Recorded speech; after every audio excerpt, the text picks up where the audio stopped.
up and went out early the next morning. An army with horses and chariots had surrounded the city. "Oh no, my lord, what shall we do?" the servant asked. Verse 16, "Don't be afraid," the prophet answered. "Those who are with us are more than those who are with them." And Elisha prayed, "Open his eyes, Lord, so that he may see." Then the Lord opened the servant's eyes, and he looked and saw the hills full of horses and chariots of fire all around Elisha. As the enemy came down toward him, Elisha prayed to the Lord, "Strike this army with blindness." So he struck them with blindness as Elisha had asked.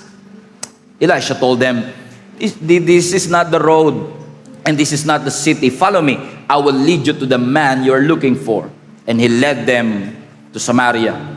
After they entered the city, Elisha said, "Lord, open the eyes of these men so that they can see." Then the Lord opened their eyes, and they looked, and there they were inside Samaria. When the king of Israel saw them, he asked Elisha, "Shall I kill them, my father? Shall I kill them?" "Do not kill them," he answered. "Would you kill those you have captured with your own sword and bow? Set food and water before them so that they may eat and drink, and then go back to their master." Sabihin mo nga sa katabi mo, love your enemy. Sabihin mo sa katabi mo, yung kaaway mo, pakainin mo. Yung kaaway mo, painumin mo, hindi ng lason, ng iced tea. And then they have finished eating and drinking. He sent them away and then returned to their master. So the bands of Aram stopped raiding Israel's territory. If you need the title, pinamagatan ko po itong Surrounded but Not Abandoned. Surrounded but not abandoned. If you are old enough like me, I'm sure all of you have been through a season in your life wherein you feel like you're trapped. Pakiramdam mo, surrounded ka ng iba't ibang mga pagsubok. Pag tumingin ka sa harapan, surrounded ka ng malaking mga bayarin sa credit card at mga utilities. Pag tumingin ka sa kaliwat kanan, surrounded ka ng mga critics. Parang ang lakas ng amen doon sa bills. Okay, pag tumingin ka sa kaliwa, sa likod, nandun yung delay. And sometimes ang temptation natin pag tayo ay surrounded ng mga problema ay manalangin sa Panginoon na tanggalin ng Lord ang problema. Pero what if ang pinakamalaking milagro na pwede mong matanggap ay hindi yung tanggalin ng Diyos ang iyong mga problema, kundi buksan ng Panginoon ang iyong mga mata na makita mo yung tulong na inihanda ng Panginoon para sa iyo. Meron tayo laging temptation o tukso na manalangin sa Panginoon na baguhin ng Lord ang ating mga sitwasyon. Pag may sakit ka, Lord, pagalingin mo ako. Pag ikaw ay financially in trouble, Lord, palayain mo ako sa aking financial distress. Lagi nating prayer, Lord, baguhin mo ang aking circumstance, baguhin mo ang aking financial situation, baguhin mo asawa ko, joke lang, okay, baguhin mo ang iba't ibang mga circumstance sa aking buhay. And agree ako na ang Diyos natin ay may kakayanan na baguhin ang ating sitwasyon. Kaya ng Diyos na magbukas ng pintuan. Kaya ng Panginoon na magpagaling sa kasakitan. Kaya ng Panginoon na mag-provide ng mga resources na iyong kakailanganin. Kayang-kaya ng Panginoon na tanggilin ang lahat ng mga obstacles at bagay na humahadlang para malakaran mo ang pinapagawa ng Panginoon. At ang Diyos na ating sinasamba ay may kakayanan to turn your situations around. In fact, let me take that deeper. Your God has the power to turn your situations around overnight. Pero napansin niyo ba ang ating Panginoon, bago niya pa po muna baguhin ang ating circumstance o sitwasyon, una munang binabago ng Panginoon ang ating mga puso at ang ating mga sarili. Alam kasi ng Panginoon na kahit magbago ang sitwasyon, pero kung hindi nagbabago ang ating puso, tayo po ay lilipat lang ng location, pero yung problema ay mauulit. That's why I believe gusto ng Panginoon na hindi lang basta mabago ang ating circumstance o sitwasyon, gusto ng Panginoon na baguhin niya ang ating mga puso. If we would allow God to, naniniwala ako that God wants to transform your life. Pero what if ang tunay na milagrong kailangan natin ay hindi matanggal ng Panginoon ang ating mga problema, kundi baguhin ng Lord ang ating pananaw at kaisipan kung paano natin i-handle ang mga challenges ng ating buhay. Ito ang context ng 2 Kings chapter 16. Ang Israel po kasi at ang Aram, sabihin nyo nga po Aram, ang Israel at Aram, ang Aram po ay present-day Syria. So ang Israel at Syria ay muling nasa gera. Ang sabi ng Biblia, para maintindihan natin yung context, yung hari ng Syria ay paulit-ulit na nagpaplano kung paano ho nila aatakihin ang nation of Israel. And every time na aatake itong country ng Syria sa nation of Israel, nagtataka yung hari ng Aram o ng Syria sapagkat every time aatake sila, kahit surprise yung attack, parang napaghahandaan ng Israelites yung pagdating nila. Nung una, pinapalagpas pa niya, pero nung ilang beses na umaatake ang Syria, at parang yung Israel ay hindi na so surprise, nagtanong na siya sa kanyang mga leader. Kinausap niya ang kanyang mga leader at sabi niya, ano ba itong nangyayari? Meron bang nagtatraidor sa inyo na nagbibigay sa inyo ng intel sa nation of Israel kung bakit parang nauunahan tayo lagi at napaghahandaan? Sumagot naman ang kanyang mga leader at sinabi nila, Boss, hindi po kami nagtatraidor sa iyo.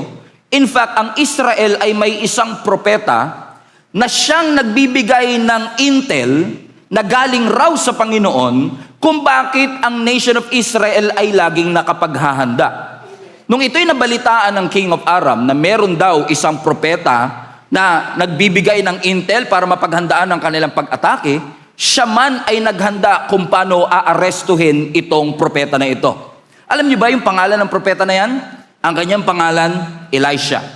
Now, si Elisha po is a prophet that succeeded another prophet named Elijah. So, si Elijah mas matanda, si Elisha mas bata. Para mas madali niyong matandaan, Elijah, J, Elisha, S, mas mauuna yung J kesa S. Okay? So, si Elijah na naunang propeta, siya po ay spokesperson ng ating Panginoon, and through his prophetic ministry, ay nakapaghatid po siya ng iba't ibang milagro din. Pero ang sabi ng Biblia, nung si Elisha na ang pumalit, bilang susunod na propeta ng nation of Israel, si Elisha po ay naging prophet sa panahon na pwede nating sabihing wrong timing. Kasi si Elisha po ay naging propeta kung saan meron pong political turmoil ang kanilang bansa. Political conflict, ang idolatry ay laganap, at ang gera ay sunod-sunod.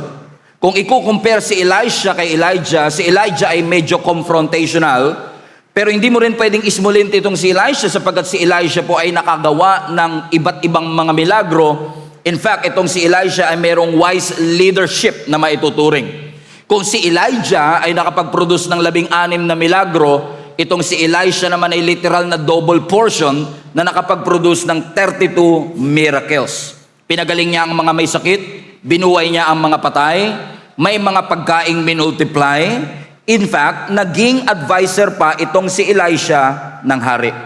Nasabi ng Biblia nung nabalitaan ng King of Syria na merong isang Elisha na nagbibigay ng intel kung bakit nauunahan ng nation of Israel sa paghahanda ang atake nito. Ang sabi ng Biblia, nagpadala ang hari ng chariots, horses, and armed soldier para arestuhin itong si Elisha.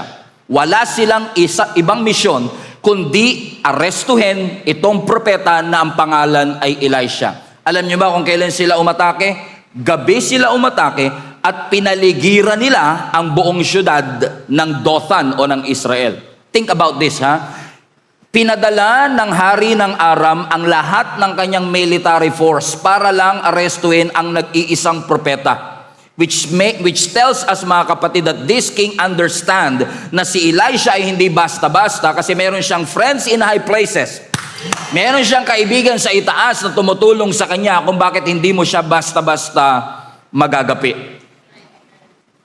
Nung gabi na yon, pinaligiran ang buong siyudad ng army of Aram. Nung gumising ang servant nitong si Elijah, when this servant woke up, lumabas siya at na-discover niya na ang buong siyudad pala ay napapaligiran nitong nation ng Aram. May mga horses, may mga chariots, may mga armed soldiers, at literal po silang trap. Literal po silang surrounded ng kanilang mga kaaway. And kung babasahin po natin ang verse, marami tayong matututunan ng mga principle. Kasi kung tayo po ay dumadaan sa season na tayo ay natatrap, sa mga season that we feel like surrounded and overwhelmed, What are the things that we need to evaluate and assess in our lives so that we are going to make it to the other side? Number one, if you want to make it to the other side, despite of the overwhelming attack of the enemy, number one, we must evaluate our thinking. Evaluate our thinking. Bakit po? Kung babasahin uli natin yung verse, ang sabi ng verse 15, when the servant of the man of God got up and went out early the next morning, everybody read, an army with horses and chariots had surrounded the city. Anong sabi ng servant? Highlight this part. Oh no, my Lord, what shall we do? Now, sa unang statement pa lang, alam mo na kagad na matapang eh. Ang hirap naman mag-joke dito. Talagang naniwala. Alam niyo yung ibig sabihin, kain ka, boss, at talagang kumain. Yung ganun-ganun yung feeling ko kayo eh. Okay, sabi niya, oh no, my Lord, what shall we do? Now, sa statement pa lang, alam mo na kagad na yung immediate and default mindset ng servant is fear. Bakit? Imbis na una prayer, imbis na una reflection, imbis na una remembering the faithfulness of his God, ang unang naging default mindset ng servant is panic. Sabi niya, oh no, what shall we do? At alam niyo mga kapatid, kapag ang fear ang iyong way of thinking at ang default mindset natin ay fear, ano mangyayari? Ina-assume na kagad natin ang ating pagkatalo. Hindi pa man nagkakaroon ng labanan, ina-assume niya na kagad, naku, talo na tayo. Ano ang pwede nating gawin? Alam niyo po kasi kapag ang isang tao ay natatakot, ang fear is not seeing the wrong thing. Ibig sabihin, tama ang nakikita mo, pero hindi porket tama ang nakikita mo, tama ang realidad na pinapaniwalaan mo. Kasi tama ang nakikita mo, but you're only seeing one side of reality.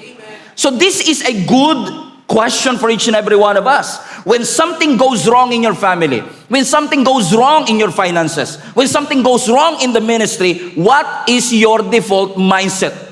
Takot o pananampalataya? Prayer o panic? Magreklamo o alalahanin natin ang faithfulness ng ating Panginoon? Ang pressure kasi may kakayanan siyang i-reveal kung ano ang default response ng isang tao. Amen? Pwede nating sabihin confident tayo, pero kapag ka nauubos na ang ating pera, ang relationship nagkakaroon ng conflict and difficulty. Kapag ka ikaw ay kinikriticize on social media, ang sagot ng Panginoon ay nagiging delayed, o kaya naman ang sweldo mo ay delayed, doon lumalabas ang ating default response and default mindset.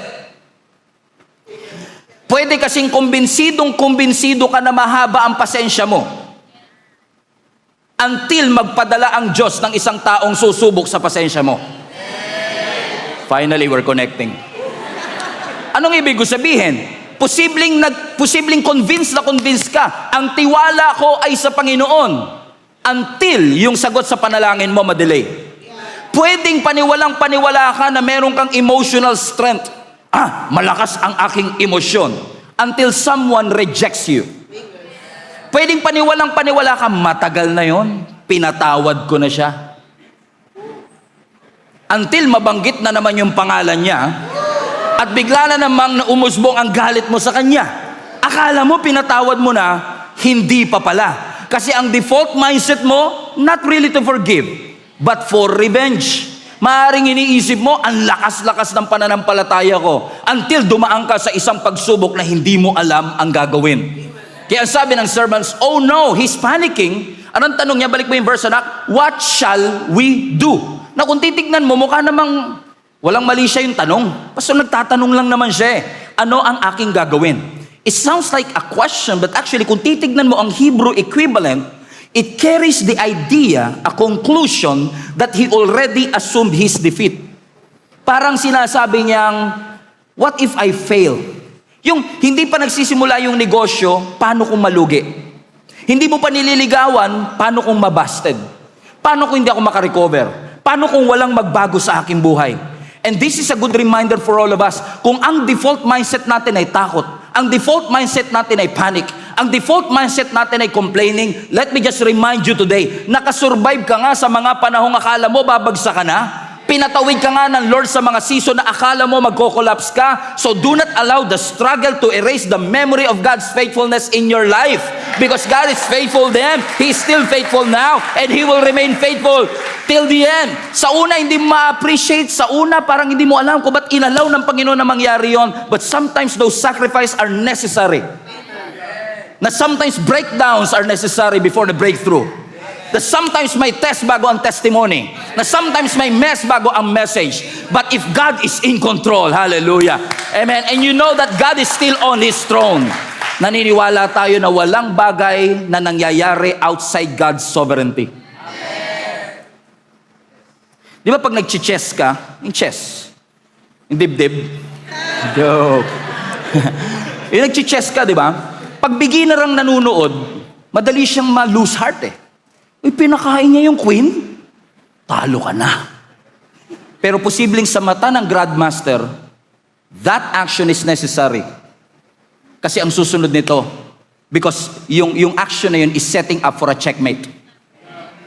Sa unang tingin, sa beginner's eyes, sa beginner's mindset, ba't mo ginawa yun?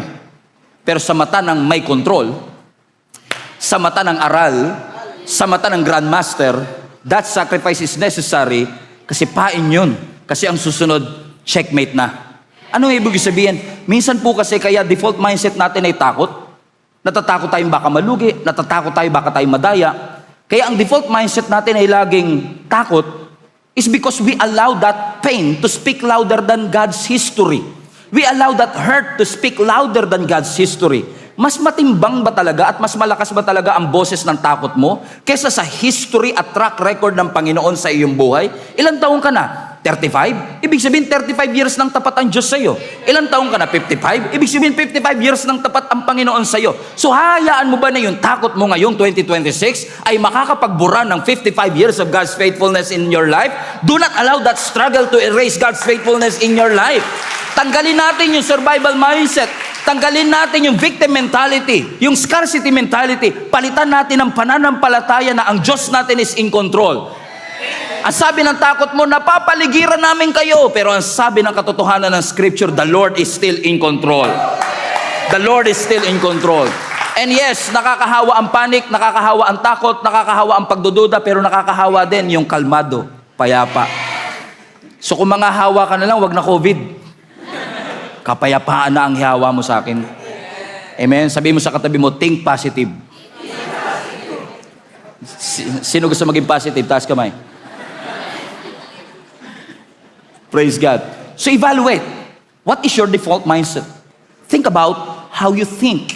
Number 2, if you want to get it to the other side of this trap and feeling surrounded, hindi mo lang i-evaluate kung anong paraan ng pag-iisip mo, default mindset mo, you also need to check your perspective.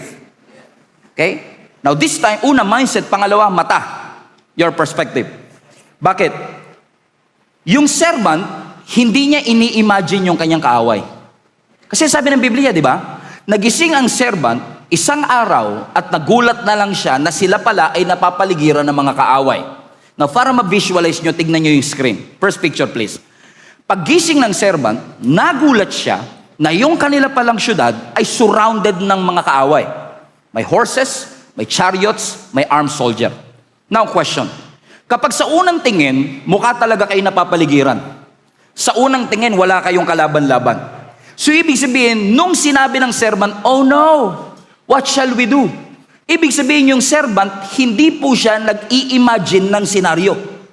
Totoo yung chariots. Totoo yung soldier. Totoo yung panganib. Ibig sabihin, yung nakita niya tama, pero hindi ibig sabihin kompleto. It's not false, but it doesn't mean it's complete. Nakita niya yung kaaway, pero posibleng hindi niya nakita yung proteksyon. Nakita niya yung panganib, pero hindi niya nakikita yung ginagawa ng Panginoon behind the scenes. Okay, hindi niyo ako maintindihan. Nakita mo yung financial problem, baon ka sa utang, pero posibleng hindi mo nakikita yung provision na hinahanda ng Panginoon na pwede niyang buksan para sa iyo. Ang nakita mo, closed door, pero posibleng hindi mo nakita na kaya sinara yung pintuan kasi nire-redirect ka ng Panginoon sa ibang pintuan na yung rejection is actually God's protection. Na minsan nakikita lang natin delay, pero what if yung delay protection ng Diyos? What if inalaw ng Panginoon na hindi muna nangyari last year kasi gusto ka ng Lord proteksyonan? Minsan nakikita na parang iniiwan na po ako ng lahat ng tao, pero maaaring hindi natin nakikita yung mga taong dinadagdag ng Panginoon naman. Nakita mo, stage 4 cancer. Pero posibleng hindi mo nakikita yung grace ng Lord na nagsusustain sa atin na hanggang ngayon, nandito pa rin tayo at nakatayo pa rin tayo. May sakit, pero nagpapatuloy.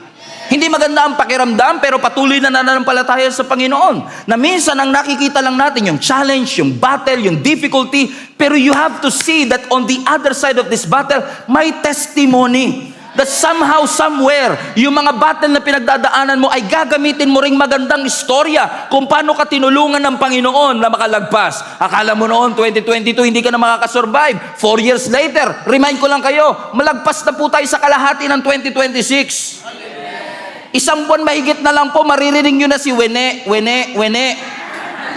Whenever I see boys and girls selling lanterns on the street, here comes Jose Marichan again. And you're still standing. Hindi ka sure kung meron kang, hindi ka sure kung meron kang pamasko sa mga inaanak mo, pero sure na sure ka, hallelujah, na marunong ka magtago. Hallelujah, praise God. Amen. Amen. So sabi niya, oh no, what shall we do? What shall we do? When things are going wrong, what shall we do? What shall we do? Panic? What shall we do? Magmukmok sa sulok, kahit maraming lamok. What shall we do? Next verse. Anong sabi ni Elisha? Don't be afraid. Highlight that part. Don't be afraid. Now, I want to feel you. Madaling sabihin yung don't be afraid. Kapag may natatakot. Pag may nagpa-advise sa inyo, sabihin, takot at takot po ako. Madaling sabihin, huwag ka matakot. Pero pag ikaw din dumaan doon, takot ka rin eh. Alam niyo ibig sabihin? Madaling sabihin yung don't be afraid. Pero this statement of don't be afraid is not just a statement na sinasabi para pakalmahin ang puso ng servant. Meron siyang pinaguhugutan. Ano pinaguhugutan niya? Continue reading. Don't be afraid. Why daw po? Because, highlight this part, those who are with us are more than those who are with them. Hey, wait. Are you seeing something that I don't? Kasi bigay mo yung unang picture. Paano mo sasabing don't be afraid? Huh? Yung chariots nandyan, yung army nandyan, armed soldiers, halos buong sandatahang, sino sa inyo nakakaranas sa parang yung buong sandatahang lakas ng impyerno pinadala sa'yo? Parang bunot ka sa impyerno, yung nagkabunutan, sino aatakihin natin today? Uy, ikaw, lahat yan, padala ng problema yan. Tapos sasabihin sa'yo ni Elisha, don't be afraid. And here's the crazy part. Because, balik mo yung verse, because those who are with us are more than those who are with them. Well, sir, balik mo yung picture. I cannot see it. Unless kinausap mo lahat yan. Unless plinano mo lahat ng mga to. Is Elijah being crazy? Because kung titignan mo, may nagbago po ba sa nangyari? Wala. Question, tingin kayo sa screen. Nandyan pa rin ba yung army? Andyan pa rin ba yung soldier, yung kaaway? Surrounded pa rin po ba ang syudad? And yet, sabi niya, don't be afraid. So Elisha was saying this. Ang sabi ng servant niya, napapaligiran tayo. Ang sabi naman ni Elisha, the enemy is surrounded because those who are with us is more than those who are with them. In essence, sinasabi niya, mas marami tayo kesa sa kanila. Anong klaseng logic yun? Dalawa lang kayo, tapos mas marami pa kayo kesa dun sa dami ng army na yun. Alam niyo kung bakit? Kasi yung servant, masyado siyang nakadepende sa nakikita ng mata niya. Pero si Elisha ay nakadepende sa kung ano ang alam niya patungkol sa Diyos. So minsan kasi masyado tayong dependent sa nakikita natin. But apparently, Elisha, kaya niya nasasabi yon, is because he has a different perspective. Kaya pala yun ang difference ng mga taong nagpapanik tsaka mga taong kalmado. Hindi laging sitwasyon. Minsan magkaiba sila ng perspective. Are you following what I'm saying, mga kapatid? Amen? Na posibleng may nakikita si Elijah na hindi nakikita ng servant. Alam ko, nagda-drive po kayo sa Pilipinas, di ba? Dito pa naman sa Pilipinas, never po nagka-traffic dito. No? So, pag nagda-drive po kayo dito sa Pilipinas, no? Maaaring pag ikaw ang driver, at ikaw ay nakik-encounter ng, sabihin na nating standstill na traffic, bumper to bumper na traffic, di ba? Kapag nakatingin ka lang sa windshield, pwede ka mainip, pwede ka ma-lose heart. Lalo kung nagmamadali ka, alam niyo, di ko alam kung ano meron sa Pilipinas. Kung kailan ka nagmamadali, lahat ng mababagal, pupunta sa harap mo. Pag naka-jeep ka, kung kailan ka nagmamadali, doon nagpapagas ang driver. Doon siya mag-aantay. Ang layo pa ni madam, naglalakad naka-heels. Aantayin siya. Tapos kaya ka nga sumakay doon kasi punong-puno, di ba? Sabi mo, puno to, hindi na to mag-aantay ng pasahero. Tapos sabay-sabay sila bumaba. Tapos ikaw lang naiwan. Tapos sabi ng driver, lipat na lang po kayo sa kabila. Nagcutting road pa. Kung kailan ka nagmamadali, tsaka siya traffic, malulose heart ka, kasi nakikita mo lang kung ano nasa windshield. Pero kung ikaw ay may navigating system, kasulad ng Waze, yung Waze is giving you an access to a road that you don't see. So you cannot see the road, pero once you navigate, sasabihin sa iyo ng Waze, traffic dyan, pero kung kakaliwa ka rito sa unang kanto, may iwasan mo itong traffic na ito. Now, depende na yun sa faith mo. Kasi pwede kang magmarunong na, hindi, kabisado ko yung daan na dyan, laging traffic dyan eh. Pero if you trust the Waze, because in Waze you trust. Amen? By faith, liliko ka kahit hindi ka sure kung ano yung kakaharapin mo. Bakit? Because you believe that that navigation system had a bird's eye view. It has an access to roads na hindi mo nakikita. So sa harapan mo, nakikita mo, sarado ang daan. Pero ang sabi ng Waze, sarado yan ngayon, pero nasa kaliwa mo, hindi. Will you trust me? I believe this is a perfect analogy of how sometimes we fail to believe in God's perspective. Na minsan nakatingin tayo sa sitwasyon natin, sabi ng doktor, stage 4 cancer na. Sabi po yun ng doktor, mahal natin ang doktor, pero hindi po doktor ang may final say. Merong perspective ang Panginoon na ino-offer sa atin, na ang sabi niya sa kanyang salita, by His stripes you are healed. And if God created your body, kung Diyos ang nag-create ng iyong buong katawan, I don't know who is this for, I'm talking to somebody today, kung Diyos ang may likha ng iyong katawan, hindi ba dapat magtiwala ka sa Diyos na may likha ng iyong katawan? Kasi yung Diyos na lumikha ng iyong katawan, kabisado niya lahat ng cell ng iyong katawan. And if He would want to, He can command those cancer cells to be dissolved by the grace of God. Everybody say perspective. Pakilakas mo, sabi mo sa katabi mo, you need a better perspective. Amen? So sabi niya, verse 16, don't be afraid. Sabi niya, because those who are with us are more than those who are with them. Paano nangyari yun? So sabi ng verse 17, and so Elijah prayed. Watch this. Highlight this part. Open his eyes, Lord, so that they may see. And sabi ng Bible, then the Lord opened the servant's eyes, and he looked and saw the hills. Watch this. Full of horses and chariots of fire all around Elisha. My goodness. Okay. Kaya pala sinasabi ni Elisha, don't be afraid. Kasi literal siyang may nakikita na hindi nakikita ng servant niya. Now, kapag nagpapanik, ang tendency natin, Lord, tanggalin mo ang pagsubok. Lord, surrounded kami ng mga chariots, tanggalin niyo po yung chariots. Pilayin niyo po. Pero instead na sinabi ni Elisha, Lord, i-dissolve mo lahat ng mga kalaban, sabi niya, Lord, buksan niyo po yung mata ng servant para makita po niya yung nakikita ko.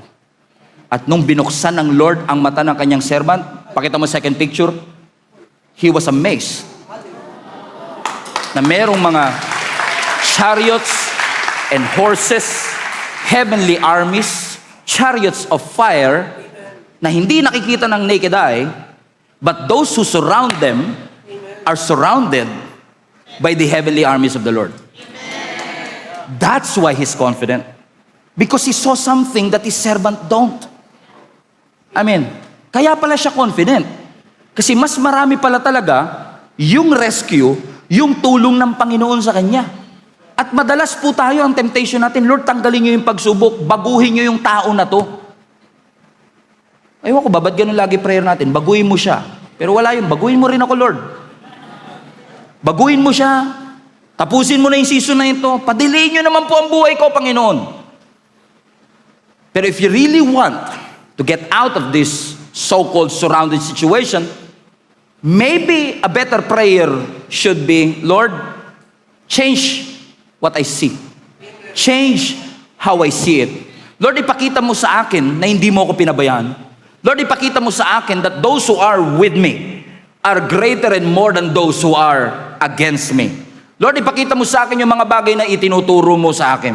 Lord, alam ko may sakit pa rin ako ngayon, pero ipakita niyo po yung grace na available para sa akin, para sa season that I am in. Kasi sometimes, kapag tayo po ay dumadaan sa pagsubok, lagi tayo naghahanap ng explanation. Don't be afraid. Bakit ako hindi matatakot? Kasi di ba, madalas po tayo natatakot sa mga bagay na hindi tayo sigurado. Wala tayong explanation. I mean, like, nakatahimik ka, biglang nagtakbuhan lahat. Ano nangyari? Di ba, takot ka. And then mag-i-explain, si Coco Martin nandyan. Si Coco Martin na pala nandyan eh. All of a sudden, yung explanation changes the way you feel. Comprende? Tumatakbo pa rin sila pero hindi ka na nagpapanik. Tumatakbo pa rin sila pero okay lang sa iyo. Why? It was explained to you. Amen? Ibig sabihin, meron silang perspective na wala ka, and the moment that perspective ay sinalin sa iyo, all of a sudden, yung takot mo, nawawala. Hindi nagbago ang sitwasyon, pero nagbago yung pakiramdam mo. Amen?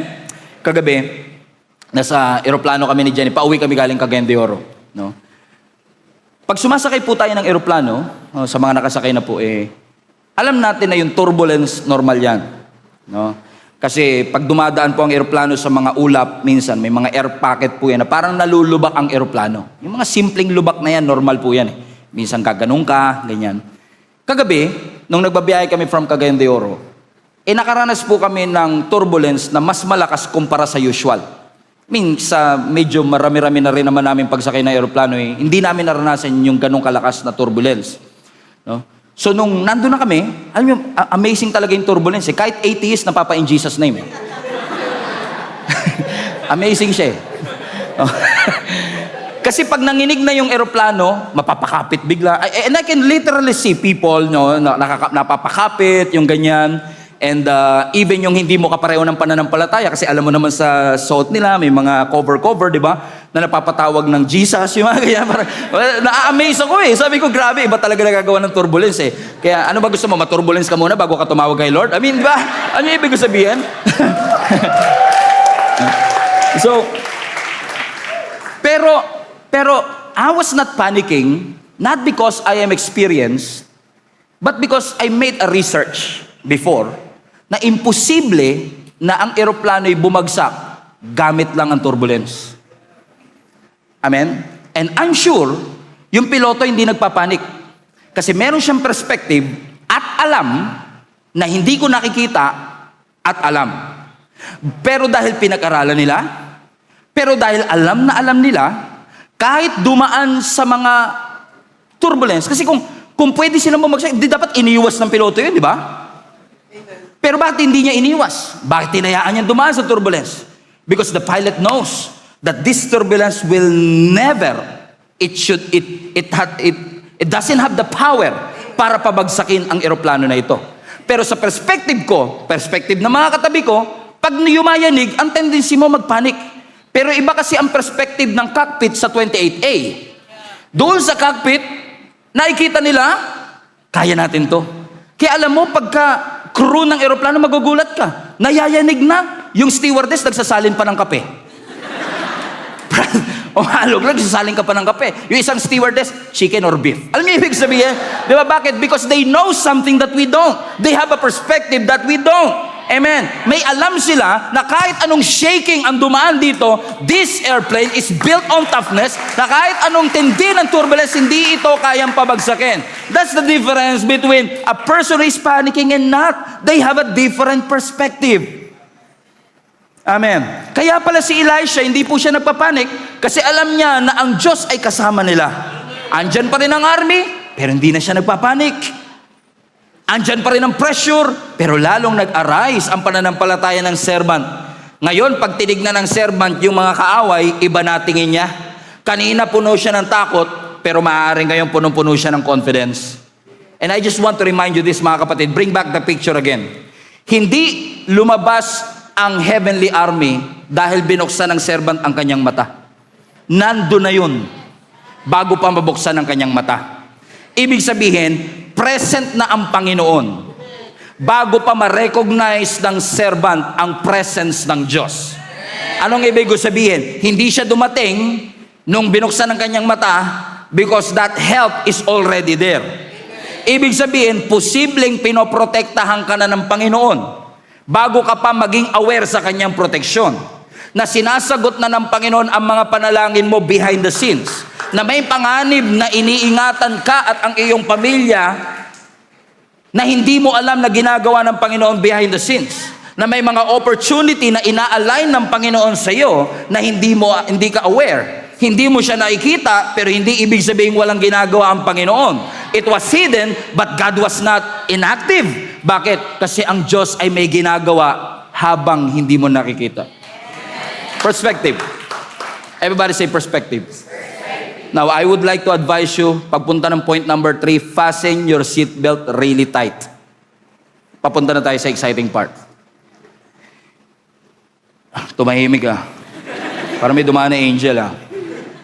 If you want to navigate this season where you feel trapped and overwhelmed, evaluate the way you think, evaluate your perspective, and number 3, evaluate your response. Okay, here's what happened. No? Nakibalik mo nga yung verse 15, please. 17. Okay? And Elisha prayed, everybody now, open his eyes, Lord, so that he may see. Watch this. And then the Lord opened the servant's eyes, and he looked and saw the hills full of horses and chariots of fire all around Elisha.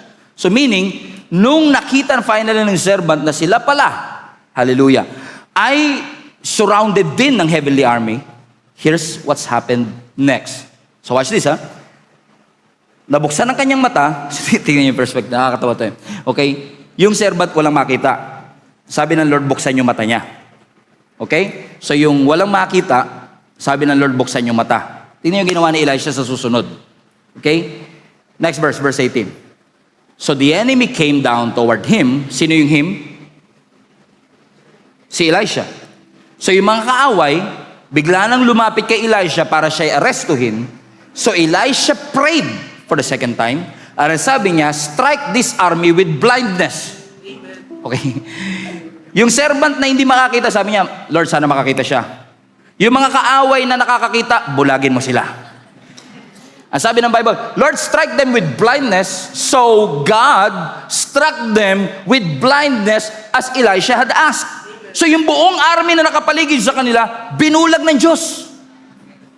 And watch what happened next. Fasten your seatbelt. Verse 19. So Elisha told them, sino yung them? Yung mga kaaway. So sabi ni Elisha sa mga kaaway, hindi ito yung tamang daan. Hindi ito yung tamang syudad. Sundan niyo ako, dadaling ko kayo dun sa lalaking hinahanap niyo. Teka, sino ba hinahanap nila? Siya yun eh. Right?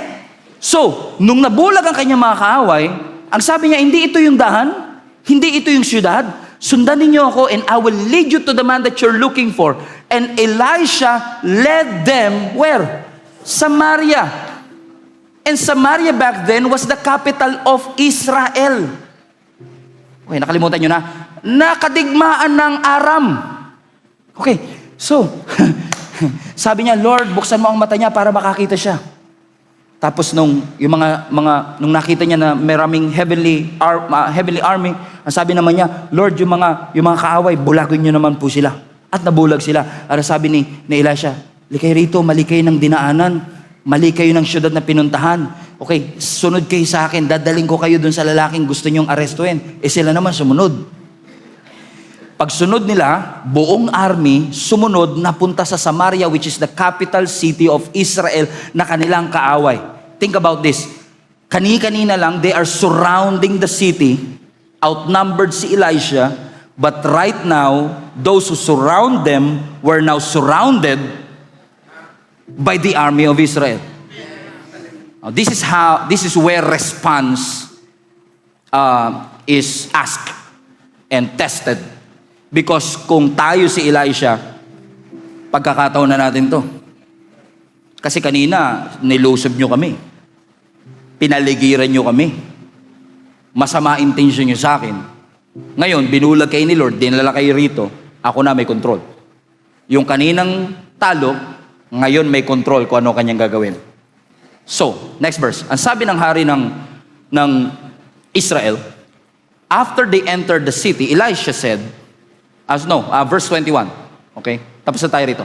When the king of Israel saw them, he asked Elisha, shall I kill them, my father? Shall I kill them?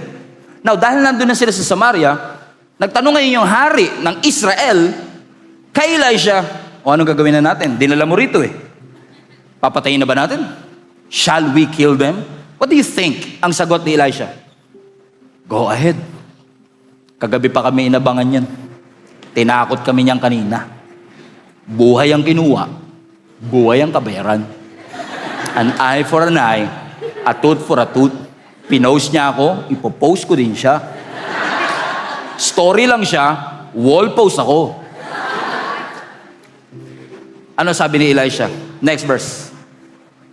No, do not kill them. Would you kill those you have captured with your own sword and bow? Yung hindi mo sila patayin, maganda na yun eh. Miracle na yun eh. Tapos ang sunod na sinabi ni Elisha, maganda kayo ng pagkain. Maganda kayo ng inumin. So that they may eat and drink and then go back to their master. What? I mean, kanina lang, takot kayo rito, gusto kayo patayin. Tapos ngayon may chance kayo na gumante. You have the authority, the capacity to say, kill them. But instead of killing them, Elisha responded the high road. Sabi niya, no, don't kill them. Feed them. Ang gusto ng hari, patayin. Ang gusto ng hari, to kill them. Ang gusto ni Elisha, feed them. Amen? Why? Because ang gusto ng hari, revenge. Ang gusto ni Elisha, mercy. Pakitaan natin ang mercy. And this is a different response. Because when you're surrounded, the logical response is, gumante. Pero ang sabi ni Elisha, no, hindi tayo gaganti. Alam kong gusto nila akong patayin, pero hindi natin sila papatayin. In fact, pakainin mo sila. Elisha, this is a great opportunity para magigante. No, show them mercy. Pakitaan mo sila ng awa. Sa mga panahon ng Aram, ang Syria ay helpless. At si Elisha ay may power para gumanti sa kanila. Pumunta sila doon para arrestuin si Elisha. Pinaligiran nila ang syudad. Now na-reverse ang situation. Siya na ngayon ang may kapangyarihan. Pero hindi hinayaan ni Elisha na yung ugali ng Aram ang magdikta ng magiging ugali niya sa kanila. And this is the greatest test in our everyday Christian life. Paano ka magre-respond sa mga taong nakasakit sa iyo? Paano ka magre-respond sa asawa mo na na-disappoint ka? Paano ka magre-respond sa mga taong kinikriticize ka? Magre-retaliate ka ba? Pag iniwan ka ba nila, i-curse mo sila? Kapag pinahiya ka ba nila, gagawa ka rin ng paraan para mapahiya sila? Alam kong hawak mo ang screenshot.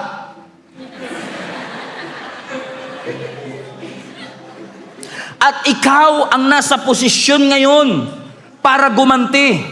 Hawak mo ang katunayan. Pero pag pinost mo ba yung screenshot, gagaling ka? Pag pinost mo ba yung screenshot, maayos kayo? You have a choice to be harsh and rude. Pwede kang maging masama sa kanya kasi naging masama sila sa iyo. Pero magbabago ba ang sitwasyon? You can always choose revenge.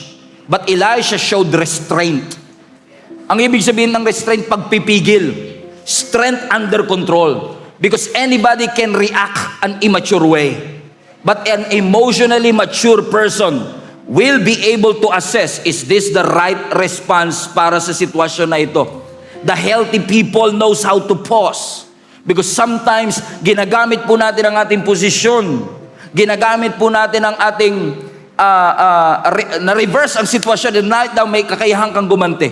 And sometimes, we are using our born-again language para lang po makagante sa mga taong gumawa ng masama sa atin. Tinatawag natin yung, nadidiscern ko, pero ang totoo, naghihinala ka. Sabi mo, I'm protecting my peace, pero ang totoo, umiiwas ka. Sinasabi mong, let's set the record straight, but it's your ego that is talking. Tinawag mong justice, pero ang totoo, naghihiganti ka. Kasi akala natin, magtatagumpay tayo pag napatunayan kong mali siya. Pero kung yun ang definition natin ng success, that we prove them wrong, and we call that victory, I think ang tunay na victory ay hindi yung mapatunayan mong mali sila. Sometimes victory is refusing to become like the people who hurt you. Yun ang tunay na victory. Yung hindi ka naging katulad ng taong kinagagalitan mo. Nagsinungaling sila sa iyo, pero hindi ibig sabihin kailangan ka magsinungaling sa kanila. Naging bitter sila sa iyo, pero hindi ibig sabihin na kailangan maging bitter ka din. They acted without grace, but it doesn't mean you will not show them grace. Do not allow that pain to disciple you. Response in a different way. Take the high road. Do not allow that betrayal to shape your character. Hindi porket may ginawa silang mali sa iyo, hahayaan mo ring mangyari yun. Allow mo na ang Diyos pagalingin ang lahat ng sugat mo para hindi ka nagdudugo sa mga taong hindi naman nakasugat sa iyo. Amen? Just allow that to take that road. Ano nangyari mga kapatid? Instead of showing revenge, Elisha showed mercy. And let me tell you this. Mercy ended what violence cannot. Kasi sabi ng verse 23, nung sinabi ni Elisha, maganda kayo ng pagkain, maganda kayo ng inumin, so they prepared a great feast. Nagpa-cater pa. And after they had finished eating and drinking, he sent them away. And they returned to their master. So the bands from Aram stopped raiding Israel's territory. Kung pinairal ni Elisha ang kanyang galit, hindi matatapos ang gera. Pero nung pinairal ni Elisha ang mercy, hindi na sila muling binalikan ng mga Arameans. This is a great lesson for all of us. Very consistent to sa scripture. Kasi even our Lord Jesus said, love your enemy. Ang sabi ng Biblia, if your enemy is hungry, feed them. If your enemy is hungry, give them a drink. Tip ko sa inyo, bukas, pagpasok nyo sa opisina, lunchtime, meron ka mga kaopisina na mahal mo pero hindi mo gusto. Imbis na isa lang lunch ang bibilin mo, gawin mong dalawa. Ilagay mo sa cubicle niya. Samahan mo na ng milk tea o kaya iced Spanish latte. Dalawa lang naman magiging reaction yan eh. Sasabihin niya, first reaction, grabe ginawan ko na siya ng masama. Ginawan pa rin niya ako ng mabuti. Iba talaga mga anak ng Diyos. Pangalawang reaction, baka may lason to. Nilalasan niya yata ako. But either way, kainin niya man o hindi, you showed mercy. Amen? You can and always retaliate. You can post. You can say something. Marami kang pwedeng sabihin. But as a Christian, as a sons and daughters of God, tinuturuan po tayo ng Panginoon ngayon. Meron kang kapasidad na gumante, meron kang kapasidad na gawin yung hindi tama. Pero let's re-evaluate. How are we going to respond in this kind of situation? Pinaligiran nyo kami, ginawa nyo kami ng masama, you say bad things against me, but I would choose the high road. I will forgive you, and I will show mercy. Hindi naman porket naawa ako sa iyo, permission na yan para umabuso ka sa akin. Hindi naman porket nagpatawad ako, yung access mo marirestored without wisdom. You can forgive someone and still establish a healthy boundary. But make a decision today to release that bitterness, to release that pain. Pwedeng-pwede ka. You can walk away without hatred. So protect yourself without losing the character of Christ. To show love, to show compassion, to show grace. Because at the end of the day, when you feel like you're surrounded, you're not abandoned by your God. After all, the Bible is very clear, ang Diyos po ang maghihiganti para sa bawat isa sa atin. Amen? So I want to encourage you today, make it a prayer to the Lord. Lord, maaaring hindi ko nakikita yung mga bagay na nakikita mo, pero buksan niyo po yung mata ko, na makita ko po yung lahat ng bagay na tinuturo mo. Panginoon, hayaan mo na ma-recognize ko lahat ng provision na ibinibigay mo sa aking buhay. Lord, hayaan mo na maintindihan ko kanong tinuturo niyo po sa akin. And today, Lord God, I want to acknowledge gaano man kalaki itong battle na pinagdadaanan ko, it's not bigger than my God. God is always with me. God is always present. He is always working. He is always sustaining. He is always protecting. I am surrounded, but I am not abandoned. I will entrust everything to you, Lord. My mindset, my perspective, and my response. May it give glory to you, God, as I go through this season. In Jesus' name we pray. Everybody say, tayo po tayong lahat. Amen. Matthew chapter 14, verse 22 hanggang 33. And if you are joining us for the very first time, I would like to welcome you and thank you all for joining us today. If you're visiting, somebody invited you to church, a family, a friend, a office mate, salamat po. And I hope you will thank them later na sa dami-dami ng pwede nilang pagdalhan nila sa inyo, dinala nila kayo sa church. And I believe that this is a divine appointment. Sana po hindi po ito yung una't huli, kundi simula pa lamang po ng mas matagal nating pagsasama. Matthew 14, we are going to talk about one of the most familiar stories in all of the scripture, and that is Jesus walking on the water. Matthew 14:22, immediately Jesus made the disciples get into the boat and go on ahead of him to the other side, while he dismissed the crowd. After he had dismissed them, he went on a mountainside by himself to pray. Later that night, he was there, Jesus alone. But the ship wherein the disciples were was now in the midst of the sea, tossed with waves, for the wind was contrary. Shortly before dawn, Jesus went out to them, walking on the lake. Walking on the, not swimming, walking on the lake. Swimming?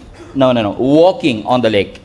When the disciples saw him walking on the lake, they were terrified. It's a ghost, they said, and cried out in fear. But Jesus immediately said to them, Jesus is alive, kamanaba, take courage, it is I, don't be afraid. Sabihin nyo nga sa katabi nyo yan, take courage, it is the Lord, don't be afraid. And Peter replied, Lord, if it is you, tell me to come to you on the water. Come, Jesus said. Then Peter got down out of the boat, walked on the water, and came toward Jesus. But when he saw the wind, he was afraid, and beginning to sink, he cried out, Lord, save me. So immediately Jesus reached out his hand and caught him. You of little faith, he said, why did you doubt?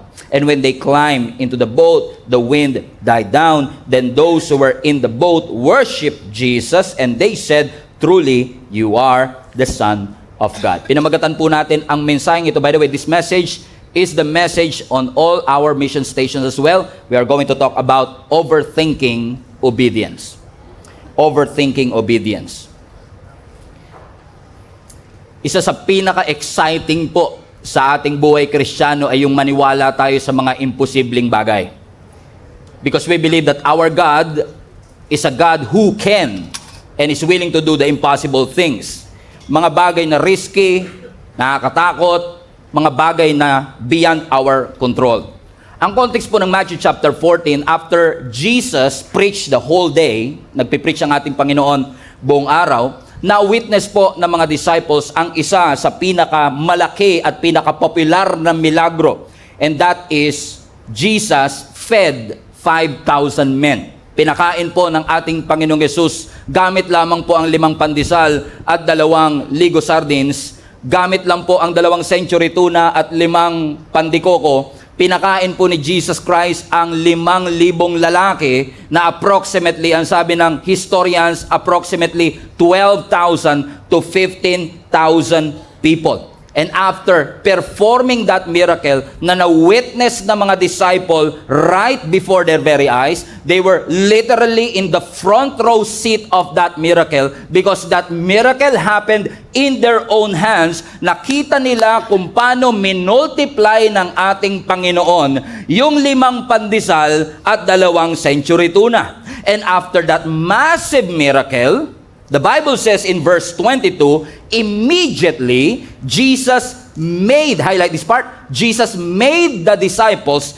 get into the boat and go on ahead of him. Why? Because while he was dismissing the crowd, pinauna po ng ating Panginoong Yesus ang mga disciple, pero hindi lang basta pinauna. Ang sabi ng scripture, Jesus compelled them. That's the Greek word. Kinompel, pinilit, no? Kinonvince ng ating Panginoong Yesus itong mga disciples na ito na sumakay ng bangka at tumawid sa kabilang isla. If you know your Bible, alam po natin na habang sila po ay tumatawid sa kabilang isla, naka-encounter po sila ng bagyo. So think about it. Alam ni Jesus Christ na dadaan sila sa bagyo, pero pinilit pa rin sila. Kinumpel pa rin sila ng ating Panginoon na sumakay ng bangka, tumawid papunta sa kabilang dako. Bakit to? Hindi kasi porket binabagyo ang buhay, labas ka sa kalooban ng Diyos. Minsan, the fact that you are encountering a storm is a tell signs na tayo po ay nasa kalooban ng ating Panginoon. So, ibig sabihin, the storm is not outside God's will. Hindi porket nasa loob ka ng kalooban ng Diyos ay wala na pong mga bagyo at mga pagsubok. Hallelujah, praise the Lord. And ang sabi ng scripture, but, the Bible says in verse 24, but the ship was now in the midst of the sea, tossed with waves, for the wind was contrary. Now, notice mga kapatid that Jesus sends them into the storm, not away from the storm. Sinugo sila ng ating Panginoong Yesus, kaharap ang bagyo, hindi palayo sa bagyo. If you know what I'm saying, na sabi ng Bible sa verse 23, sila ngayon ay nasa gitna ng dagat, tossed by the waves, inaanod ang kanilang bangka, for the wind was contrary. Now, marami mga stories na nagsasabi that at this point, sila po ay 7 kilometers away from the shore already. Ang total na kailangan nilang tawirin, 14 kilometers. So think about it. 14 kilometers from where they were to where they want to go, and at this point, nung sila'y nasa bagyo, 7 kilometers away. 14 minus 7? 7. They were literally in the middle of their journey. Alam niyo ang mahirap pag nasa gitna ka? Madali kasing magtiwala kay Lord pag nagsisimula ka pa lang. Mas lalong madaling magtiwala kay Lord pag patapos na. Kasi nakikita mo na yung finish line. Pero ang pinakamahirap na part is to have faith in the middle. Because when you are in the middle, nangihinayang kang bumalik kasi malayo na narating mo. But at the same time, kinakabahan ka magpatuloy kung kakayanin mo pa ba till the end. So they were literally in the middle of it, in the middle of those decisions, na habang sila po ay nasa gitna ng pagsunod, sila rin ay dumanas ng gitna ng bagyo. Pero ang sabi ng scripture, sa pinakamadilim na tagpo ng kanilang buhay, habang sila ay hinahampas ng mga alon at nasa gitna ng matinding bagyo, for the wind was contrary to them. I don't know kung nararanasan po ninyo iyon, mga kapatid, na sumunod ka lang naman, kinokontra ka pa. Na kung wala sigurong bagyo, maaring na-reach na nila ang kanilang destination. But because the wind was contrary to them, they were not able to make it doon sa oras na gusto nila. Pero hindi porket kontra ang hangin, kontra ang Diyos. Hindi porket kontra ang hangin, labas ka sa kalooban ng Panginoon.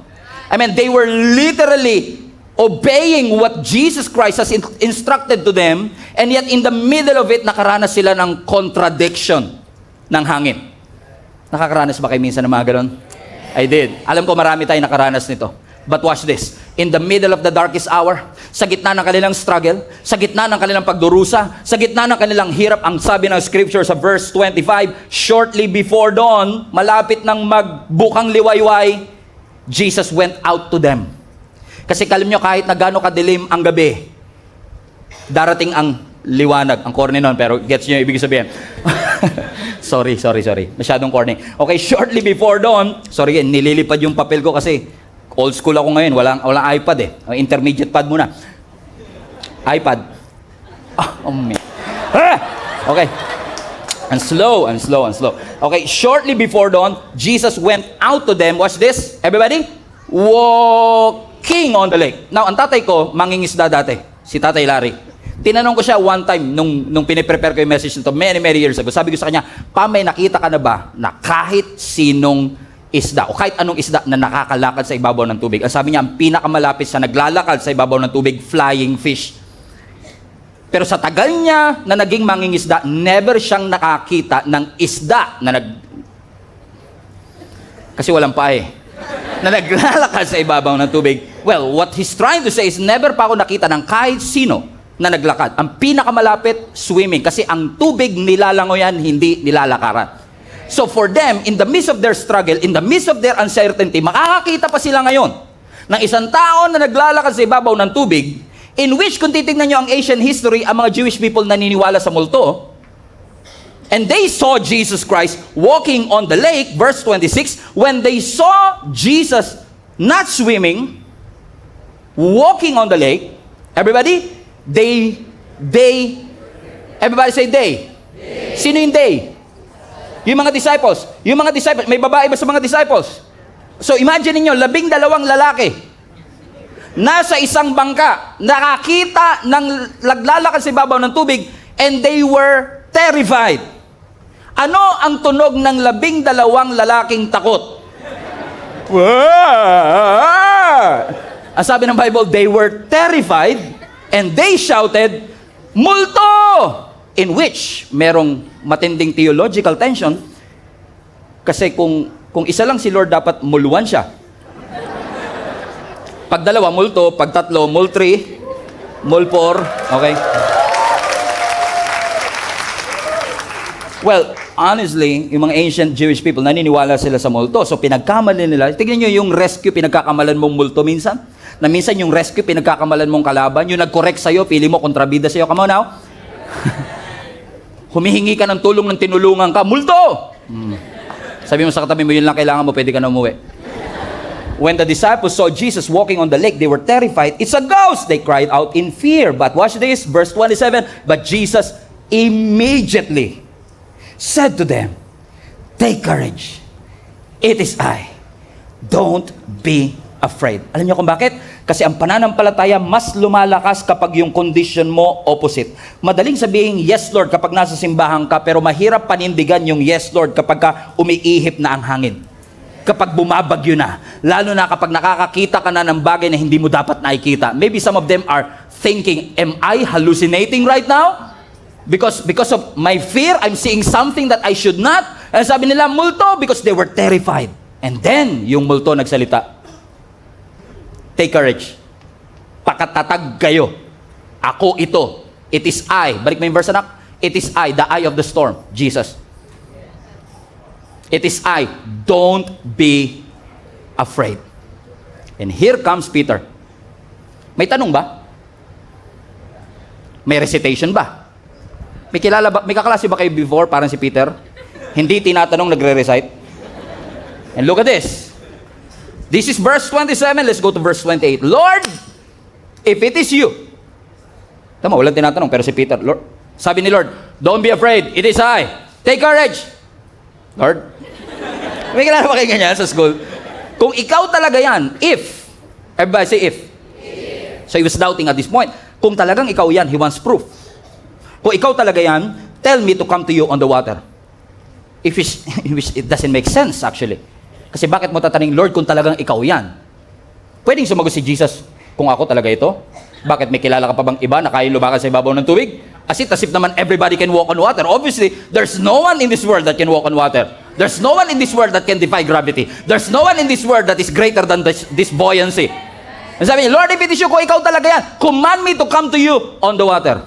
And watch this, verse 29. Jesus said, one word, highlight this part, come. Minsan ba, daldal natin, dami natin sinabi, no? Sabi na, lika. And then Peter got down out of the boat, walked on water, and came toward Jesus. And I will show you through these verses, in the next few verses, yung proseso ng pagsunod natin sa ating Panginoon. Because most of the time, before we obey, we overthink a lot of things. We question a lot of things. But it's interesting to me that si Peter ay fisherman, when he saw Jesus walking on the water, sabi niya, kung ikaw talaga yan, command me to come to you on the water. And when Jesus said, come, balik mo yung verse 29, ang sabi ng scripture, when Jesus said, come, Peter got down out of the boat. He didn't even question. Hindi niya na sinabi, may promissory note po ba kayo, Lord, na hindi ako lulubog? May salbabida po ba kayo dyan para hindi ako malunod? Fisherman siya, y'all. And as a fisherman, sa lahat ng nandun, siya ang nakakaalam. Walang kahit sinong pwedeng lumakas sa ibabaw ng tubig. And yet, alam niya ang logic. Pag naglakad ka, lulubog ka, and yet sumunod siya. He never hesitated getting out of his comfort zone. And I believe this is a wake-up call to each and every one of us kasi hindi naman tayo fisherman, ang dami nating tanong. Nananalangin ka ng imposible, pero pag may pinagawang uncomfortable, ayaw mo na sumunod. How can you pray for impossible things if you're not willing to do uncomfortable things? Come on. So anong ginawa ni Peter? First stage of obedience, first process of obedience is to step out of the comfort zone. Everybody say step.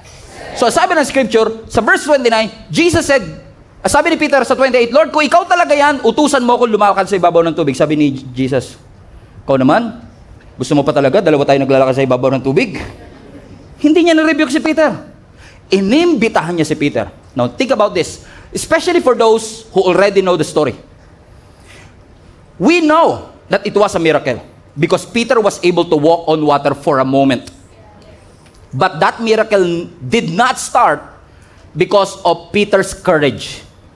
Hindi nagsimula yung miracle dahil matapang si Peter. Nagsimula ang miracle nung in-invite ni Jesus si Peter.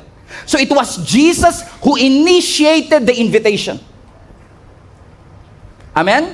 Because the moment that we say, yes, Lord, yung yes, Lord is actually a response dun sa pagtawag ng Panginoon sa atin. That when God says give, yes, Lord. When God says serve, yes, Lord. When God says come, yes, Lord. So mapapansin nyo, it was the Lord who invited him. So before even Peter take that step of faith, so to speak, narinig niya muna ang boses ng Panginoon. Na ang boses ng Panginoon ay simpleng-simple lang. The invitation was so simple. Come. Which I find it fascinating. Kasi kung tayo yung nakarinig ng salitang lika, nakuha ko yun. Halimbawa, hindi ako si Peter, pero kung ako si Peter, sinabi ko, Lord, kung talaga ikaw yan, utusan mo ko lumakas sa ibabaw ng tubig. Sabi ni Lord, lika. Wait. Lord, tubig to eh. Fisherman ako, matagal na ako. Maraming lumulubog dyan. Alam ko marunong ako lumangoy, pero look at the waves, look at the winds. It's not safe. May salbabida ka ba dyan? May promise ka ba na kapag lumubog ako, sasagawin mo ako? No, he did not. He stepped out of the comfort zone. Jesus initiated it, and the word is so simple. Come. Yung nga lang minsan, narinig mo yung boses, pero minsan sa sobrang simple, we overthink before obeying. So, binigyan ka na ng word, binigyan ka na ng salita, gusto mo pa ng mapa. Lord, sige, susunod ako, pero paano ang family ko? Paano pag-aaral ko? Paano education ko? Paano ang church ko? Paano ang mga anak ko? Paano ang asawa ko? Because we want everything to make sense to us. Na minsan, ang simpleng solution lang is to get out of our comfort zone, to step out. And yet, before we step out, we overthink a lot of things. What if bumagsak ako? What if mag-fail to? Diyos ba talaga nagsasalita rito? Do I have the resources to make it to the other side? Because most of the time, we try to make sense everything instead of obeying it first. Binigyan ka ng word, gusto mo ng mapa. Sabi ng Panginoon, come. Because we want, Lord, ang liwanag ng calling mo, pero sa calculation ko, sa speculation ko, hindi yata safe, hindi sure, hindi secure. Bago ko humakbang, I want assurance. Bago ko humakbang, I want insurance. Na supposedly, ang maganda sana, when Jesus said, come, you move. But unfortunately, what we do is this. When Jesus said, come, we want to ask, penging signs. We want to ask for signs first before we move. Parang napakamasunurin ng mga tao nandito, no? Now, think about it. Bakit si Peter napakabilis niya pong sumunod? Bakit po si Peter napakabilis niyang sumunod? I submit to you, Peter never questioned because Peter was familiar with the voice of the Lord. He was so familiar with His voice. Na sinabi niya, Lord, if it is you, command me to come to you on the water. Sinabi lang ni Lord, come. Hindi niya sinabi, ako ito, yung kasama niyo kahapon, yung nag-provide ng na pinadami ko yung tinapay. Sige, follower, sige. May 2 valid IDs ka ba dyan? Pero ang proof. Because madalas, gusto natin ng pruweba mula sa ating Panginoon. Na minsan, Diyos na lang, hinihinga mo pa ng 2 valid IDs. Para lang malaman mo, ikaw ba talaga yan, Panginoon? But Peter never did that. You know why? Because he's so familiar with the voice of the Lord, na minsan, na-realize ko mga kapatid, while reading this, na marami po sa atin, hindi natin pinagdududahan ng boses ng Panginoon. Alam mong Diyos ang nagsalita, yun nga lang yung sinabi niya, ino-overanalyze mo pa. Many of the Christians nowadays, we don't have a struggle knowing ano ang boses ng Lord. You know it's the Lord who says forgive. You know it is the Lord who says support that person. Alam mong si Lord na nagsabi sa iyong mag-serve ka. Alam mong si Lord na nagsabi sa iyo, umating ka sa growth track na yan. Alam mong si Lord na nagsabi sa iyo, join the link up group. But we want to make sense to it. Lord, tsaka na pag na-clear na po yung schedule ko. Lord, tsaka pag ready na po ako, tsaka ko na gagawin. Because we want to make sense of it. Naintindihan naman ako ng ating Panginoon. So you overanalyze the command, kaya sinasabi mo na lang, hindi ko yata naintindihan yung utos ni Lord. One word lang, come. And most of the time, sabi mo sa katabi, fasten your seatbelt. Parang hindi nyo sinabi, sabi mo lang sa sarili mo, Stephen, fasten your seatbelt. Wag natin pong sasabihin na hindi natin naiintindihan ng utos, naintindihan natin ng utos. Masyado mo lang binavalue yung comfort zone mo. Kaya ayaw mo mag-step out of your comfort zone. Overthinking your obedience is delaying your obedience. And delayed obedience is still disobedience. And every time we delay our obedience, you delay your miracle. Every time you delay your obedience, you delay your breakthrough. Masyadong excited na marahil ang Panginoon, iparanas sa iyo yung mga bagay na gusto niya, iparanas, pero mas nananaig yung overthinking. Sasabihin niya, Lord, susunod ako pag na-explain mo. Mangako ka muna, susunod ako. What if mali ako? What if hindi Diyos to? What if I fail? Because gusto natin ng senyales bago tayo humakbang. Gusto natin ng detalye bago tayo magdesisyon. Gusto natin ng guarantee bago tayo sumunod. Gusto pa natin mag-present si Lord ng PowerPoint presentation, ng cost-benefit analysis. Before we step out of our comfort zone. Pastor, hindi ko naman hinihindihan ng Panginoon. I'm not saying to the Lord, no. I'm just saying not now. And not now is still disobedience. Why? Because you love your career so much? Why? Because you love your pride so much? You love your comfort zone so much that you are not willing to step out of the comfort zone. Tsaka na, Pastor, hahakbang na lang ako palabas pag tumila na yung ulan. So that's not faith. It's comfort.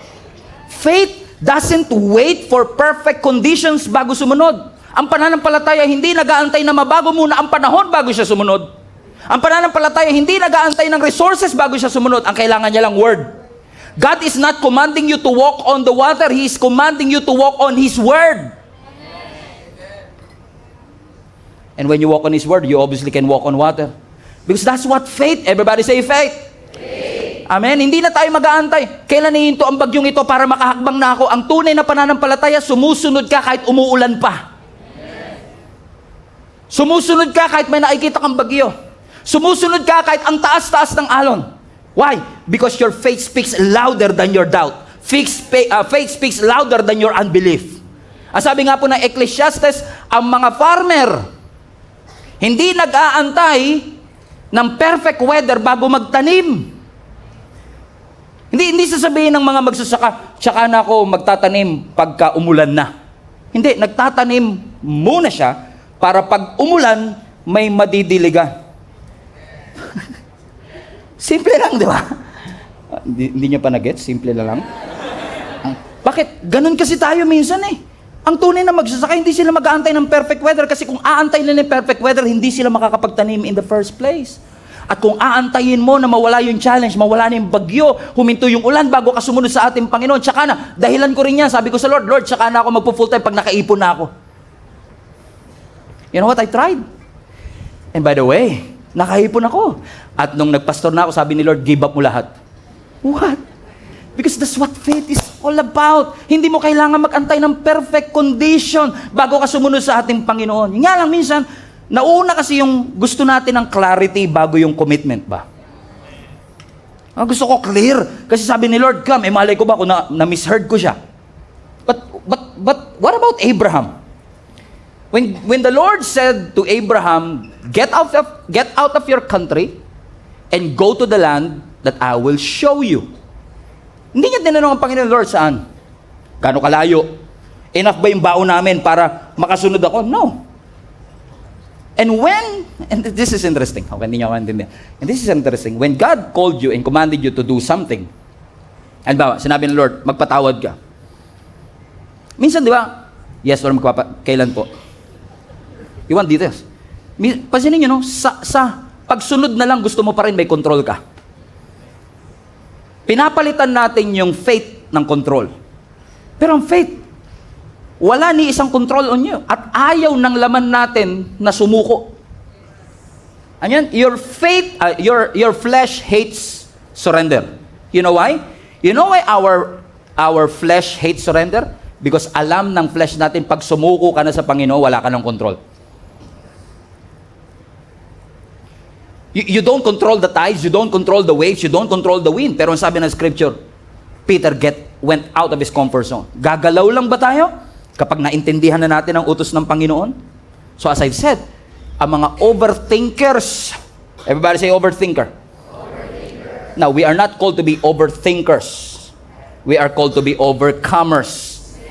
Amen? So watch this. Ang mga overthinkers, they don't struggle to hear the voice of God. That's not the problem. You know what's the problem? You heard the voice, but you struggle to trust the Lord. That's the point. So we're overthinking kasi we're thinking about the worst case scenario, and the word is very clear, the instruction is so clear, pero minsan di tayo makasunod because we want it to make sense. Can you surrender to the Lord your preference, your career, your time, your resources, and your talent? Sabihin nyo nga sa katabi mo, kaya mo bang isuko sa Panginoon? And by the way, kapag sumuko ka, mawawalan ka ng control. Kaya mo ba yon, kapatid? Amen? Because our flesh hates surrender. When you follow the Lord and when you say yes to God, talaga wala nag-amen pag ganito topic natin, ano? Praise God. Kapag nagsabi ka talaga kasi ng oo sa Panginoon, hindi na ikaw ang may control ng career mo, hindi na ikaw may control ng finances mo, hindi na ikaw may control ng relationship, hindi na ikaw may control ng timing, hindi na ikaw may control ng comfort. And it's funny to me that sometimes, Lord, I believe that this cancer will be dissolved in Jesus' name. What? That's a bold prayer right there.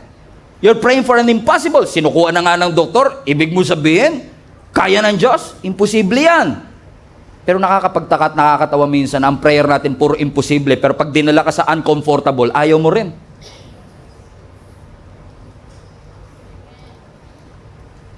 Yung mga nanonood online ngayon, kung alam nyo kung gaano katahimik dito sa room na ito, mas maingay pa kayo sa comment section kaysa sa mga nandito today. Amen? Ay, naintindihan ko kasi nandyan din po ako sa lugar ninyo. Hindi naman ako magpapaka-hipokrito kasi, syempre, di ba, lalo ako, logical ako mag-isip eh. I'm not, I want to rationalize everything. No? Pero, hindi naman kasi porket nananampalataya ka kay Lord, bawal ka na mag-isip. Pero yun nga lang kasi, pag pinairal mo logic mo, sasabog na isip mo, hindi mo pa rin maisip eh. Kasi ang isip natin nagde-demand ng explanation. Hindi lang si Piolo yan. I demand an explanation, sabi ni Piolo, di ba? Naalala niyo yan? Hindi lang si Piolo nagde-demand ng explanation. Di ba? Pati isip natin nagde-demand. Teka, lalakad ka dyan sa ibabaw ng tubig, fisherman ka, Peter, remember, you've never seen anybody walk on water. Yung reasoning. Eh sa totoo lang, when we obey, ang pinakamatinding struggle natin ay hindi yung narinig ko ba ang boses ng Lord? Ang pinakamatinding struggle ng mananampalataya, paano ko papatahimikin ang lahat ng logic and reasoning na nasa isip ko? Kasi sasabog na isip ko, hindi pa rin ako makahanap ng explanation na para bang you want to make sense of everything.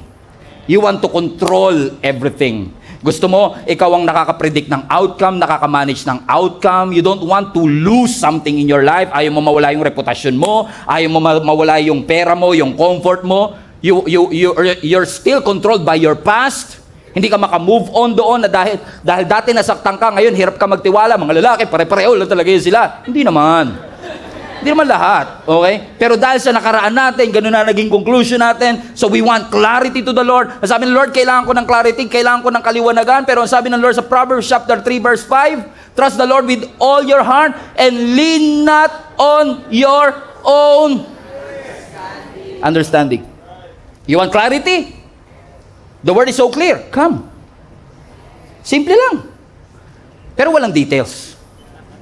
Alam niyo po kung bakit? Kasi pag binigay ng Lord yung details, hindi ka susunod. I am celebrating my 12th anniversary as the pastor of this church. Ngayong buwan. Alam niyo po ba kung pinakita na ni Lord kayo noong 2013, sabi ko, Lord, sige, susunod na ako, pengin details, pakita niyo naman po mangyayari after 12 years. Pinakita kayo, hindi ako nagsabi ng oo nun. Hindi dahil hindi ko kayo mahal. It's just that I don't think I can do this. I don't think I have what it takes. Back then. Now, I still don't have what it takes. But I have my God. Mas kaya kong magtiwala ngayon sa Panginoon because I've seen God move through the years. I've seen God move through thick and thin, through highs and lows, through mountaintop and valley experience, through wow days and out days. God has been faithful to me. That's why we can say yes without clarity. Katabi mo tayo. Sige, sabi ng Lord, maglingkod ka. Sige, pagpe-pray ko po. Wait lang po, Lord. Sabi natin, antay ka lang. Darating din tayo dyan. Oh, mag-serve ka na. Huwag ka mag-alala. Nag-aantay lang ako tamang timing. Hingin ko lang yung opinion ni Lord, ha? You want to pray about it, wait about. Are you really waiting? Or are you really avoiding? Hindi ka naman yata nag-aantay eh. Iniiwasan mo yung pagsasalita ng Panginoon, yung utos ng Panginoon sa iyo. Ibig ba sabihin, Pastor, hindi na natin kailangan magpa-confirm kay Lord? Oo naman. Tama, dapat may confirmation. Pero wag natin gagamitin yung prayer para maging excuse na ma-postpone natin yung pagsunod. Kunyari ka pa nagpipray. Pag-pipray ko, hindi mo naman pinagpipray. Ang milagro, darating yan pag humakbang ka na. Doon, naalala niyo yung 10 ketongin, 10 lepers? Amen? Lagi silang outcast, malayo sila sa mga tao, na-encounter nila si Jesus Christ. For many years, walang pumapansin sa kanila. For many years, iniiwasan sila ng mga tao. Wala silang connection sa kanilang mga pamilya, and then Jesus came. Alam niyo, pag dumating talaga si Jesus, ang daming nagbabago, no? Ano yung sabi ng Bible? Nung lumapit yung 10 leper, sabi ni Jesus, all of you, go show yourselves to the priest. Meaning, magpadeklara kayo doon sa mga priest na malinis na kayo. Pwede sabihin ng mga ketongin, ano ba to? AI ba to? Am I not seeing anything? Lord, gusto mong pumunta kami sa priest. Kasi yung priest, Lord, i-declare niya kaming malinis. Pag nakita niyang malinis, malinis ba? No, they didn't even ask questions. Ang sabi ng scripture, they went. Ano sabi ng Bible? Bible readers, come on. And as they went, they were cleansed. The moment hinakbang nila ang paa nila, luminis sila. So kung hindi mo ihahakbang, hindi ka lilinis. Kung hindi mo ihahakbang, hindi mo makikita yung milagro. The same principle in the Old Testament, remember? Sa Old Testament, patawid sila ng promised land. Ang nagsiseparate sa kanila from wilderness to the promised land. So diba, Egypt, wilderness, promised land. You know what separates the wilderness to the promised land? Jordan River. Joshua chapter 5. You remember that story? Sabi ng scripture sa Joshua chapter 5, they were about, kitang-kita na nila yung promised land, pero may nagsiseparate, Jordan River. So they have to overcome the Jordan River first before they will be able to experience the miracle. So it was the Jordan River that separates them from their breakthrough. It was the Jordan River who separates them from their answered prayers. And you know what God said? Sabi ng Lord, cross. Tumawid kayo. Read your Bible. Ang sabi ng scripture, nung time na pinapatawid sila ni Lord, baha sa Jordan River. High tide sa Jordan River. In essence, okay, hindi nyo mag-gets. Ibig sabihin, hindi ito yung tamang timing para tumawid. Pwede na sabihin, 40 years naman tayo magpaikot-ikot. Ano ba naman yung isang araw? Magantay na lang tayo. Ba't kailangan pa natin mabasa? Di ba? But when God says go, you go. Ano sabi ng Bible? The moment na tinapak nila yung paa nila sa Jordan River, huminto yung flow ng tubig. So hindi nila mararanasan yung breakthrough kung hindi sila hahakbang. Di ko alam sino kinakausap ng Lord. Feeling ko sabi ni Lord, 3 lang daw eh. Mga nasa unahan yata. Pinapasabi ng Panginoon sa atin, ang nagsiseparate sa'yo sa breakthrough, yung pagsunod mo na yan. Yung pag-step out mo ng yung comfort zone. You know, it was the voice. There's no doubt. Boses ng Lord yung narinig mo. Ngayon, you try to make it sense of it. Gusto nyo pa ng maraming signs. Gusto ko pa ng maraming signs. So when God says, come! Kaya mo bang humakbang? Tingnan si Peter. Si Peter ba humakbang? Verse 29. Jesus said, come. He said, highlight this part. And Peter, interesting, no? Sinorkat niyo ba yan? Wala ba dyan pagitan doon, Nagtanong siya, ganun. Kinat niyo ba? Wala, no? Nung sinabi ng Lord na come, then, after ng command, then obedience. Hindi yung command, explanation, obedience. Command, assurance, obedience. Command, insurance, obedience. Commands, logical. Wala eh. Walang in between. So pag sinabi ng Lord, go. No! Go nga. Mali ka spelling. Everybody say this with me. Don't say no. Come on. Don't say no when God says go. Despite the uncertainty, Peter stepped. And he was able to what? To walk on water. For a moment, it worked. Tama? For a moment, it worked because he was able to walk on water. Question. Saan ang galing yung milagro? So sabi ng Lord, come. Okay? So Peter what? Step out of the boat and he was able to walk on water. Saan galing yung milagro? Magaang ba si Peter? Malapot ba yung tubig? Where's the miracle? The miracle is not in the water. It was not in the water. It was in the Word of God. So what sustains him? What limits Peter from drowning? It was the Word of God. So ibig sabihin, ang Word ni Lord, mas mataas sa logic, mas mataas sa gravity, mas malakas sa buoyancy. So if you try to make sense of it, because, Lord, you don't know, hindi ba kayo nakati ng science, diba? May gravity, may buoyancy. It doesn't make sense. But the Bible says Peter immediately went out of the boat because your capacity, your ability rather, to walk on the water is determined by your ability to obey. Kung hindi ka susunod, hindi mo magagawa yung bagay na milagrong mararanasan. Marami tayong nararanasang mga bagay at nagagawang mga bagay na kung hindi ka tutulungan ng Lord, alam mong hindi mo kaya siya on your own. This one, I don't think I can do this on my own. But because the Lord is with me, I'm able to do it. It was the Lord who supplied words into my mouth. It was the Lord who supplied these revelations to me.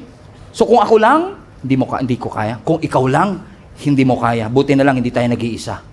Marami kasi sa atin, nalulunod na tayo, kaka-overthink natin, kailangan na ng details. I want more information before you step into your destiny. Remember what Jesus said? We live by faith, not by sight. You know what the Bible says in Proverbs 3? Trust the Lord with all your heart and lean not on your own understanding. Ano sinagot ng Lord kay Gideon? Ano sinasabi niya, mahina ako? Ano sabi ng Lord? Go in the strength that you have. So may assurance kasi may word. Ang sabi ng logic mo, lulubog ka. Ang sabi ng pananampalataya, makakalakad ka. So ano nangyari? Humakbang si Peter and he was able to walk on water. Pambihira. Palpakan naman natin si Lord doon. Gabong na si Lord. So here you go. Sabi ng Bible, he was able to walk on water. Di ko alam kung gewang-gewang siya. But I don't know. Tatanungin niyo kung paano nangyari. Hindi kung alam ko kung paano nangyari, ako si Lord. Di naman ako si Lord eh. So we don't know how did it happen, but we know it happened. So Peter was able to walk on water. Pero, only for a moment. Only for a while. Ano sabi ng Bible? Diba? When he saw the wind. Let's go to verse 30. So habang si Peter naglalakad, verse 30, but when he saw the wind, when he saw the wind, when he saw the wind, he saw the wind. I cannot see the wind, but I can feel the wind, I can smell the wind. I cannot see the wind. Maybe, actually, the other translations told us that he saw the effects of the wind. Ano effects ng hangin? May alon, no? May bagyo. When he saw the wind, he was afraid. And highlight this part, and beginning to sink. Wag mo tatanggalin na ka. Beginning to sink? May beginning ba yung sink? Beginning. Naalala ko nung 7 years old ako. Alam niyo diyan sa may Malabon, may palaisdaan diyan na resort dati. Naalala niyo pa ba yun? Hindi niyo alam yun? Ang dami niyo namin sa buhay niyo. Hindi niyo alam yun, sa may malapit sa Katmon, di ba? Meron diyan palaisdaan dati. Alam niyo dati, madalas nagpupunta diyan yung church. So Sunday school pa ako, madalas kami nag-outing diyan. Muntik na ako malunod diyan. Muntik nang matapos ang buhay ko diyan sa palaisdaan na yan eh. Kasi alam niyo, diyan meron diyan pambata, di ba? Tsaka pang matanda. So, nung time na yun, I think outing ng church yun, sinama ko ni Nanay Sita ng pamilya namin. Sinama niya ako doon sa malalim. Pero di ba may hagdan pa yun, so may mababaw muna bago yung actual na lalim. So nakaupo lang ako doon, chilling. Curious yung isip ko. Sabi ko, ba't sila nagsiswimming? Ako nakaupo lang. Ang tubig, nilalangoy yan, hindi inuupuan. Alam mo, curiosity ng 7-year-old Stephen, bumaba ako. At alam nyo, nung bumaba ako, wala akong kamalay-malay na lulunod na pala ako. Kasi hindi ako katulad ng iba nagpapanik pag lulubog na. Gusto ko at least kung mamamatay man ako, nakapoise pa rin ako gano'n. Ano ko sabihin? So, I still remember nung lumulubog na ako, hanggang ngayon nakikita ko pa rin sa imagination ko yung nakita ko na nakaganon ako, yung half ng kamay ko nakalubog, tapos yung half ng kamay ko nakalutang. Hindi ako sumisigaw, hindi ako help! Tulungan niyo ako! Because alam niyo, pag lumubog ka, hindi ka na makakatawag ng help. Tingnan niyo to. Beginning to sink, he cried out, Lord, save me! Kung ako yon, Lord, lubog ka na kagad. Wala nang save me. Tapos na. Yung Lord na, hindi mo na matatapos. Lord, lubog ka na kagad. Maybe, siguro dahil fisherman siya. But I guess it has something to do with a lesson that God wants for us to learn. That He will never allow you to drown before His presence. He will never allow you to be drowned before His presence. So sabi ng scripture, when He stepped out into outside the comfort zone, He stepped out of the boat. Hindi porket sumunod ka, straight line ng obedience. Sink, number 2. Sink will come. So, He stepped out, and then He sink. Question, lumubog po ba si Peter? Not a trick question. Lumubog po ba si Peter? Hindi siya nalunod, lumubog siya. Lumubog po ba si Peter? Ano nagpalubog sa kanya? Bagyo ba nagpalubog sa kanya? Hangin ba nagpalubog sa kanya? Alon ba nagpalubog sa kanya? Gravity ba nagpalubog sa kanya? Mababang buoyancy ba nagpalubog sa kanya? No. Balik mo yung verse. Bagyo ba nagpalubog sa kanya? Verse 30 na. Bagyo ba nagpalubog sa kanya? Hangin ba nagpalubog sa kanya? Buoyancy? Ano nagpalubog sa kanya? Sight. Hindi takot. Yung takot, dumating pagkatapos niyang makita. So it was not fear. It was sight. Hindi siya pinalubog ng bagyo. Pinalubog siya ng kanyang mata. Kasi nga, kaya walk by faith, not by sight. Because when you depend on what you saw, lulubog ka talaga. Naalala niyo noon, nung kayo'y nag-step out of the comfort zone din, ang tapang-tapang mo noon.